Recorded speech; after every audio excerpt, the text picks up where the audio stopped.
আসসালামু আলাইকুম। সকাল সকাল শুক্রবার দিন উঠেই যদি দেখি এতগুলো ছোট মাছ, তাহলে মেজাজ কেমন থাকে বলেন।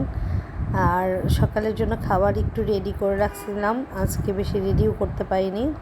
আর এই পাশে তো রাইফাকে উঠিয়ে পড়তে বসিয়ে দিলাম, কারণ পরীক্ষা সবারই চলছে। আর আমি কোনো মতে একটু খাবার রেডি করেছি। আর এত মাছ এনেছে, আমি কিছু মাছ কেটে বেগুন দিয়ে একদম ট্যাংরাগুলো লাফাচ্ছিল, অনেক টাটকা মাছ।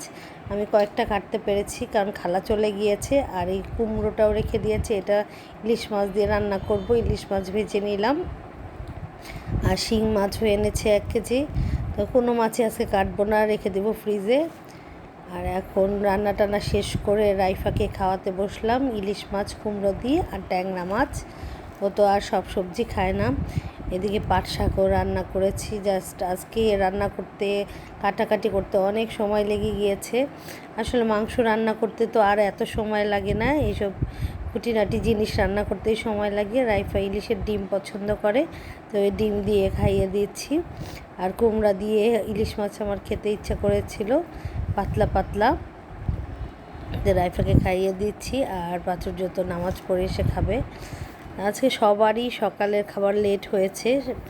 রাইফা তো সকালের খাবার খাই নেই, এখন কেবল খাচ্ছে। এদিকে আমি বেলের শরবত বানিয়ে নিলাম। একদম কাটা কাটা 4 গ্লাস হয়েছে। মেম্বার 4 জন, আমরা এজন্য 4 জন হয়েছে। সবাই ভালো থাকবেন, আমাদের পাশে থাকবেন। ভিডিও ভালো লাগলে সাবস্ক্রাইব